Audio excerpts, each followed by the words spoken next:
ఆయన లేచి నేను నేలపాడుకు చెందిన వ్యక్తిని, నేను నేలపాడుకు చెందిన రైతునంటే నేలపాడా యా పక్క ఉంటుంది, అది యా ఊరు అది అంటాడు మనోడు. అంటే రాజధాని ప్రాంతంలో ఉండేటువంటి ఊర్ల గ్రామాల పేర్లు తెలియదు.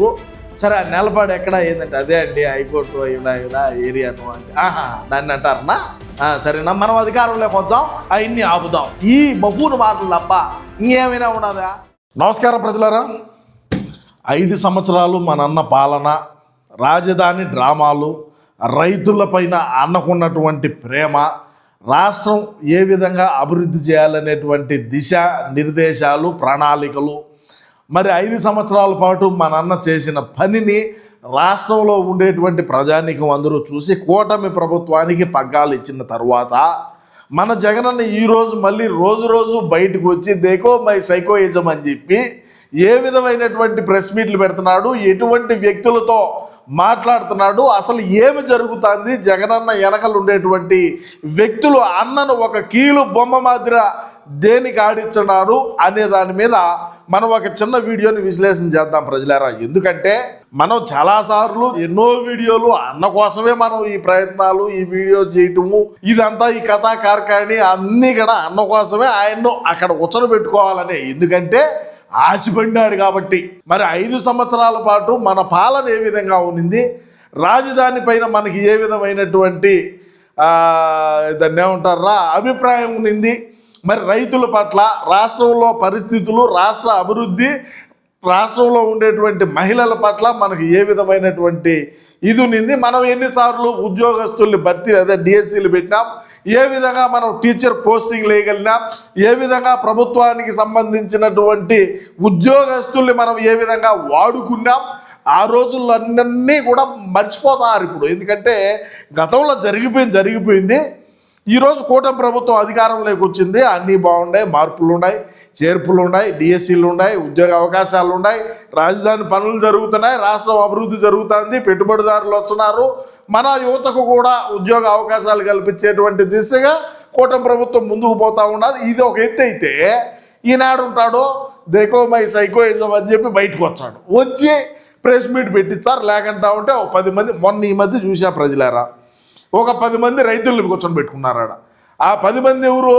రెడ్డి సామాజిక వర్గానికి చెందినటువంటి వ్యక్తులే. అంటే మనం ఏడేమి మన అన్న మాదిర, మన పార్టీలో ఉండేటువంటి ముఖ్య నాయకుల మాదిర కులాల మధ్య, మతాల మధ్య, ప్రాంతాల మధ్య చిచ్చు పెట్టేటువంటి వ్యాఖ్యలు కాదని ముందుగానే మనం చేసుకుంటూ, అక్కడికి వచ్చినటువంటి రైతుల్లో ఎంతమంది రెడ్డి సామాజిక వర్గానికి చెందిన వ్యక్తులు ఉన్నారు?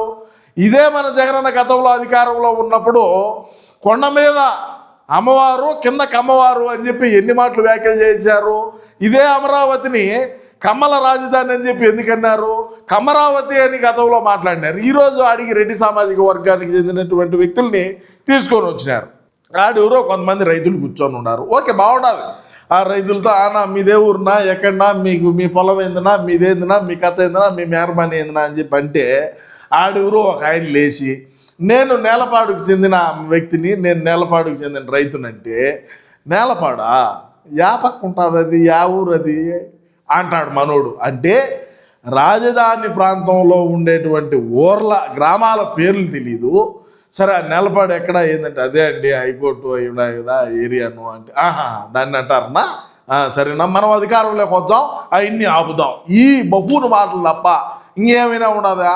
ఇంకొక ఆయన ఎవరో ఏంది రోడ్డు సీడ్ యాక్సెస్ రోడ్డు ఏదో అంటే దానికి ఏమంటాడు, సీడ్ యాక్సెస్ రోడ్డా, ఓహో అంటే ఆడ లైట్లు ఉంటాయా, ఆడ స్పీడ్గా పోవచ్చా, ఆడ 4 లేన్లు 3 లేన్లు రోడ్లు ఉంటాయా, గుంతలు ఉండవా, బాగుంటుంది రోడ్డు, స్పీడ్గా ఉంటుంది, తొక్కొచ్చు, బాగా స్పీడ్గా పోవచ్చా, రాత్రి లైట్లు ఎవరున్నా వేయాలన్నా లేదంటే అయ్యే వెలుగుతాయా, చెట్లు పెడతారా, మాట్లాడేదా? ఒక మాజీ ముఖ్యమంత్రివి 5 సంవత్సరాల పాటు మనం ముఖ్యమంత్రిగా రాష్ట్రంలో ఉండేటువంటి ప్రజానికానికి ఎర్రా టెండలో కూడా చుక్కలు చూపించినటువంటి చరిత్ర కలిగినటువంటి వ్యక్తిగా నువ్వుంటే అక్కడికి వచ్చిన వాళ్ళని ఇదే నువ్వు మాట్లాడేది. డిఎస్సి ఇంకా ఉద్యోగస్తుల కాడికి వద్దాం. సరే, ఆ ఉద్యోగస్తుల కాడికి వచ్చి ఒకడు కూడా చెప్తాడు, నాకు మెరిట్ స్టూడెంట్ని, నాకు అదిగిని, నాకు ఇదిగిని. సరే, ఆడికి పోవాలా? మెరిట్ స్టూడెంట్వి, నీకు నిజంగానే అన్యాయం జరిగింది, కోర్టుకు పో. మనమే వందల కేసులు వేసుకొని ఈడుచ్చా బెయిల్ మీద బతికే మన కాడికి వచ్చి మా ఓడి కాడికి వచ్చి మొర పెట్టుకుంటే నీకు ఉద్యోగం వచ్చదా? నిజంగా నీకు అన్యాయం జరిగి ఉంటే నువ్వు కోర్టుకు పోవాలా? ఈయన దగ్గరికి ఎందుకు వచ్చేది? ఈయనే బెయిల్ మీద తిరిగేటువంటి మొగోడైపోయా, మనోడు ఎప్పుడు లోపల పోతాడో తెలియకపోయా, ఈడికి వచ్చి నువ్వు ఆమెన అన్నకాడికి వచ్చి చెప్పుకుంటా ఉన్నావు. ఓకే, అడిగి అయిపోయింది. ఇంకొక విషయం, అధికారంలో ఉన్నప్పుడు దీని యొక్క కపట ప్రేమనంతా కూడా ఒక రకంగా ప్రేమను పండిలా బ్రహ్మాండంగా మనమైతే ప్రేమనైతే పండించాం, బ్రహ్మాండంగా ప్రేమను పండించి వైజాగ్లో మనం ఇంకా పెడుతున్నాము, ఇంకా అయిపోతుంది, ఇంకా అక్కడి నుంచే పరిపాలనా కేంద్రం అంతా అని బ్రహ్మాండమైనటువంటి ఒక ప్యాలెస్ ఒకటి కట్టుకున్నాం. ఆడన్నా నమ్మినారా అంటే ఆడన్నా నమ్మలా. సరే అంతా అయిపోయింది, ఇంకా 11కు వచ్చాము. సరే ఇంక దిక్కు దివానం లేదు. మరి అక్క చెల్లెప్పులకు అన్యాయం చేశాం, తాతలకు అన్యాయం చేశాం, మనకి ఈరోజు ఇస్తే ఏది ఇచ్చినా తీసుకుంటా అని చెప్పి ఆ రోజు ఆ ప్రెస్ మీట్ ఒకటి పెట్టి మనం ఏదైనా ప్రజల పక్షాన ప్రజల కోసమే అని చెప్పి ఏదో ఏడుచా మాట్లాడినావు. ఓకే, బాగుండదు. అన్నీ అయిపోయినాయి. 1.5 సంవత్సరం పైన అయిపోయింది. మొన్న వచ్చి కూర్చొని ఈ కర్నూలు ఎట్టపోయిందో, వైజాగ్ ఎట్టపోయిందో, అమరావతి ఎట్టపోయిందో తెలియదు. ఇంకేమంటాడు, మావిగన్ మచిలీపట్నం, గుంటూరు, విజయవాడను 3 కలుపుదాము, మావిగన్ చేసేద్దాం. మావిగన్లో మనకు మరి బ్రహ్మాండంగా ఈ విధంగా మరి అన్నీ ఉన్నాయి, వసతులు అన్నీ ఉన్నాయి. గతంలో మా రాజారెడ్డి తాత అన్నీ సమకూర్చినాడు. ఇబ్బంది లేదు మనకు, మనం మావిగన్తో ముందుకు పోవచ్చు, మావిగన్ మనకు బ్రహ్మాండంగా సరిపోతుంది అని చెప్పి మావిగన్ అని తీసుకువచ్చాడు.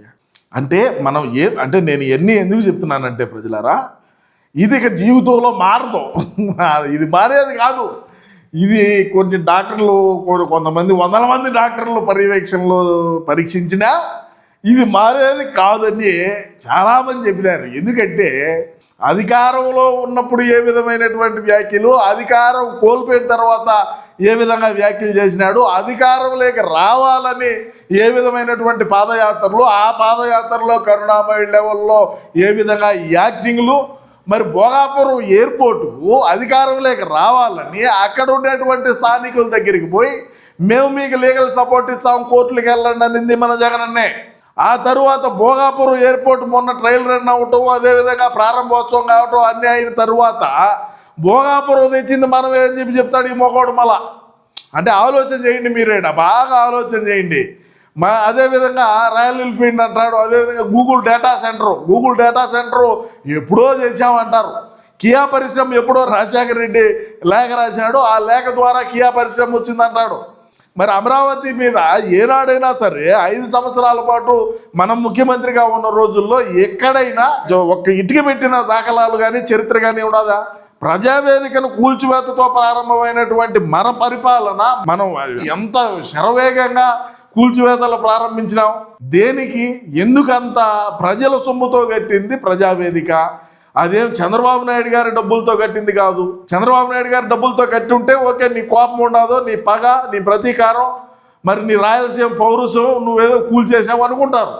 ఆ రోజే రాష్ట్రంలో ఉండేటువంటి ప్రజానీకానికి అందరికీ కూడా మన మనస్తత్వం ఏంది, మన ఆలోచన ఏంది, మన పనితీరు ఏంది ఆ రోజే అర్థం చేసుకున్నారు. కానీ ఏమవుతుంది ఈడ అంటే ఒక్క అవకాశం తల్లోకి దిక్కు చెల్లోకి దిక్కు రోడ్ల బడికి తిరగటం, కరుణామయ లెవెల్లో యాక్టింగ్లు చేయటం, రకరకాలైనటువంటి స్టంట్లు చేసి అవకాశం ఇచ్చిన తర్వాత ఏ విధంగా మనం ప్రజలకు పాలన అందించినాం, ఏ విధంగా మన సైకోయిజాన్ని రాష్ట్ర ప్రజానీకానికి చూపించినామని కూడా ఒకసారి అర్థం చేసుకోవాలి జగనన్న.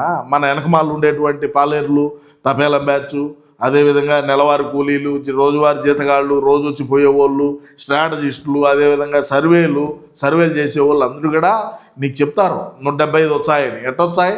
ప్రజలు అనుకోవాలా, ఒరే జగన్కు వేద్దామని మనం ఈ విధంగా డెవలప్ చేసినాడు, రాజధాని డెవలప్ చేసినాడు, పోర్టులు చేసినాడు, రోడ్లు బాగున్నాయి, విద్య బాగుండదు, యువతకు ఉద్యోగాలు ఉన్నాయి, రాష్ట్రానికి పరిశ్రమలు వచ్చినాయి, మన రాష్ట్రానికి పరిశ్రమలు వచ్చినాయి, మన బిడ్డలు మన రాష్ట్రంలోనే ఉద్యోగాలు చేసుకొని సాయంత్రానికో వారానికో, అంటే దూర ప్రాంతాలు అయితే వారం 10 రోజులకు మన ఇంటికి వచ్చిపోతూ ఉన్నారు, మన స్టేట్లోనే ఉన్నారు అని ఇట్లా అనుకునే విధంగా మనం ఏమీ పెరిగి కట్టలు ఏమి లేదు కదా.